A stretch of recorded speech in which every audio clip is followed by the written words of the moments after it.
Delhi NCR समेत देश भर में मौसम का मिजाज बदलने वाला है। दिल्ली में जहां भीषण गर्मी जारी रहेगी तो वहीं दक्षिण के राज्यों में मानसून आगे की ओर बढ़ेगा। मौसम विभाग ने अगले 7 दिनों के लिए मौसम का पूर्वानुमान जारी किया है। इसके अनुसार अगले सप्ताह भी दिल्ली समेत पूरे उत्तर भारत में लू और गर्मी लोगों को परेशान करेगी। हालांकि मौसम विभाग ने कुछ जगहों पर बारिश के भी आसार बताए हैं। वहीं साउथ और नॉर्थ के राज्यों में मानसून ने दस्तक दे दी है। अगले 7 दिनों में देश भर के मौसम में क्या बदलाव आएंगे, आइए जानते हैं।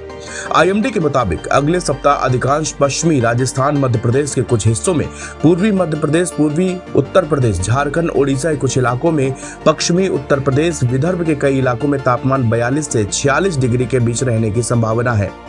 बिहार और छत्तीसगढ़ के कुछ हिस्सों में भी ऐसा ही हो सकता है। महाराष्ट्र और तेलंगाना, आंध्र प्रदेश के कुछ इलाकों में गर्मी का प्रकोप रह सकता है। बता दें कि उत्तर पश्चिम भारत के कई राज्यों और मध्य व पूर्वी भारत के कुछ हिस्सों में सामान्य से 3 से 6 डिग्री सेल्सियस तापमान ज्यादा रहने का अनुमान है। अगले सप्ताह के शुरुआती दिनों में उत्तर पश्चिम और मध्य भारत में अधिकतम तापमान 2 से 4 डिग्री सेल्सियस तक गिरावट आने की संभावना है। उसके बाद तापमान में गिरावट हो सकती है। पूर्वी भारत में अगले 2 दिनों में अधिकतम तापमान में कोई खास बदलाव नहीं होने की संभावना है, लेकिन उसके बाद तापमान में 2 से 3 डिग्री की गिरावट आ सकती है। आने वाले अगले सप्ताह के पहले भाग में महाराष्ट्र और दक्षिण भारत में अधिकतम तापमान में 2 से 3 डिग्री सेल्सियस तक बढ़ोतरी हो सकती है, लेकिन उसके बाद तापमान में कोई खास उतार चढ़ाव नहीं होने की संभावना है।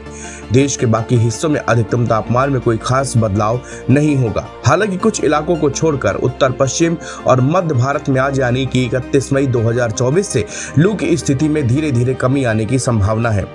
मौसम विभाग ने अगले सप्ताह में भी लू के साथ गर्म रातें और उमस भरे मौसम की चेतावनी जारी की है। IMD के मुताबिक पंजाब, हरियाणा, चंडीगढ़, दिल्ली, राजस्थान, उत्तर प्रदेश और बिहार के कुछ हिस्सों में गंभीर लू चलेगी।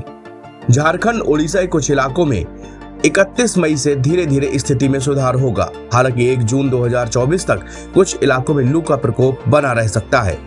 दक्षिण पश्चिम मानसून ने केरल में दस्तक दे दी है और पूरे पूर्वोत्तर भारत के अधिकांश हिस्सों में फैल चुका है, जिसमें पूरा नागालैंड, मणिपुर, मिजोरम, अरुणाचल प्रदेश, त्रिपुरा, मेघालय और असम के अधिकांश हिस्से शामिल हैं। साथ ही दक्षिण पश्चिम मानसून दक्षिण पश्चिम अरब सागर के बाकी हिस्सों, पश्चिम मध्य अरब सागर के कुछ हिस्सों तक भी पहुंच चुका है। इसके अलावा पूर्वोत्तर बंगाल की खाड़ी के कुछ हिस्सों में, पूर्वोत्तर भारत के अधिकांश इलाकों में भी मानसून आ गया है। उत्तर पश्चिमी उत्तर प्रदेश और उसके आसपास भी विक्षोभ बना हुआ है। इनके प्रभाव से बिहार, झारखंड, गंगा के मैदानी इलाकों वाले पश्चिम बंगाल, उड़ीसा, छत्तीसगढ़ में आने वाले हफ्ते में गरज बिजली से तेज हवाओं के साथ हल्की मध्यम बारिश भी हो सकती है। मध्य प्रदेश, विदर्भ, मध्य महाराष्ट्र और मराठवाड़ा में 1 से 3 जून के दौरान कहीं कहीं हल्की और मध्यम बारिश होने की भी संभावना जताई गई है।